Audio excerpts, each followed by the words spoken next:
the outdoor center and what the mountain wants to do down there and this summer. Okay, to start off with, we've wanted a roof over the rink forever. That's not even a discussion point. Ask anybody who's had to shovel that thing off after a snowstorm. And I know because we call for daily conditions, it's terrible when they can't open it because we've had snow, and then they lose it early in March because we have the sunshine. So let's put a roof on that. That's a no-brainer. Yeah, well, to be honest, we had the Western Maine. It was built, that one was built right around the same time, actually.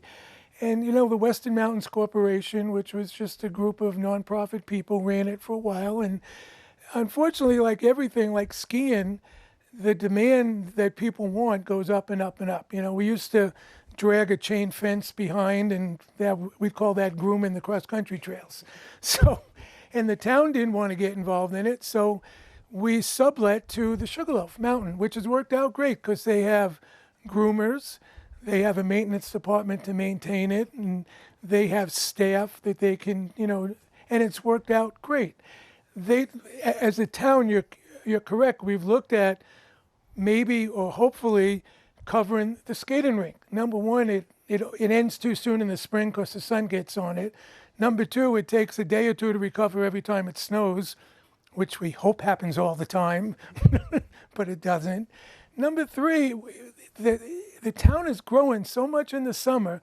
We have more and more venues. We have more and more weddings, and the summer business has really blossomed, and it's enabled us to hire people year-round. So if we could put a roof on that facility, it would not only help the winter now, but now we're looking at wedding venues. We're looking at small concerts, small whatever. So that's been moved to the front burner. So Sugarloaf would also like to expand their, what they do there, because they were severely reduced because of the lack of snow this year, and they would like to make an investment in snowmaking. And, in order to do that, unfortunately, when we built it, we only had a small electric line that comes up there. In order to support snowmaking and other things, we're going to have to go back to Route 27 and run a new cable. And that's over $200,000 in itself. So as we've always done in this town, the mountain has proposed a partnership to do these upgrades, to expand the economic outlook of it, and yet maintain the integrity of it, which is important. So that's where we're at. We're hopeful we can, come to an agreement and see if it'll work. I mean, on the mountain side, they have to get Boyne to release the funds, and on the town side, we would have to present it to the town, and the town would have to vote it.